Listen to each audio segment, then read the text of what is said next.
ಅದರಲ್ಲಿ ಸನ್ಮಾನಗಳು, ಯುವಕರನ್ನು ಸನ್ಮಾನಿಸುವಂಥದ್ದು, ವಿದ್ಯಾರ್ಥಿಗಳಿಗೆ ಪ್ರೋತ್ಸಾಹ ನೀಡುವುದರಿಂದ ಹಲವಾರು ಕಾರ್ಯಕ್ರಮಗಳನ್ನು ಸಮುದಾಯ ಭವನ ಉದ್ಘಾಟನೆಯಾಗಿ ಈಗ 1 ವರ್ಷ ಆಗಿ ಬಹಳ ಜನಪ್ರಿಯ ಸಭಾಭವನ ಅಂತ ಹೇಳುವಂಥ ಒಂದು ಹೆಗ್ಗಳಿಕೆಗೆ ಸದ್ಯದಲ್ಲಿ ಪಾತ್ರವಾಗಿದೆ.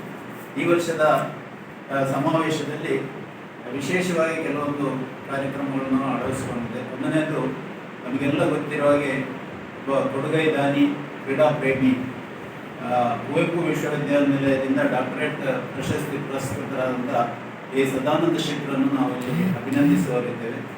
ಅದೇ ರೀತಿ ನೂತನವಾಗಿ ಶಾಸಕರಾಗಿ ಆಯ್ಕೆಯಾದ 2 ಶಾಸಕರು, ಒಬ್ಬರು ನಮ್ಮವರೇ, ನಮ್ಮ ಸಮುದಾಯದವರಲ್ಲದಿದ್ದರೂ ಕೂಡ ಸಮುದಾಯದ ಗೌರವವನ್ನು ಅವರಿಗೆ ನಾವು ಸಲ್ಲಿಸಲಿಕ್ಕಿದ್ದೇವೆ. ಕುಮಾರಿ ಭಾಗೀರಥಿಯವರನ್ನು ನಾವು ಸನ್ಮಾನಿಸಲಿಕ್ಕಿದ್ದೇವೆ. ಅದೇ ರೀತಿ ಅಶೋಕ್ ಕುಮಾರ್ ರೈ ಅವರನ್ನು ಕೂಡ ಪುತ್ತೂರಿನ ಶಾಸಕರು, ನಮ್ಮ ನೆರೆಯ ಶಾಸಕರು, ಸುಳ್ಯದಲ್ಲಿ ಕೂಡ ವ್ಯವಹಾರವನ್ನು ಹೊಂದಿದಂಥ ಅಶೋಕ್ ಕುಮಾರ್ ರೈ ಅವರನ್ನು ಕೂಡ ಈ ಒಂದು ಕಾರ್ಯಕ್ರಮದಲ್ಲಿ ಸನ್ಮಾನಿಸಲಿದ್ದೇವೆ.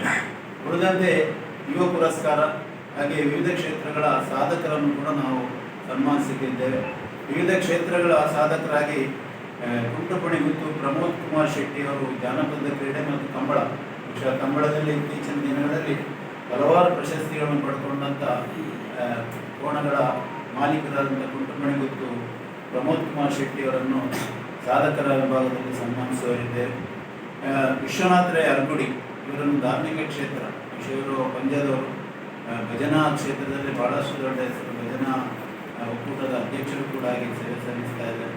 ರಾಮಕೃಷ್ಣ ರೈ ಮಾಲೆಂಗರಿ ಸಹಕಾರಿ ಕ್ಷೇತ್ರದಲ್ಲಿ ನಮಗೆಲ್ಲ ಗೊತ್ತಿದೆ, ಎಡಮಂಗಲದ ವ್ಯವಸಾಯ ಸೇವಾ ಸಹಕಾರಿ ಸಂಘದ ಅಧ್ಯಕ್ಷರು. ರಘುನಾಥ್ ರೈ ಅಂಕತಡ್ಕ ಅಂತೇಳಿ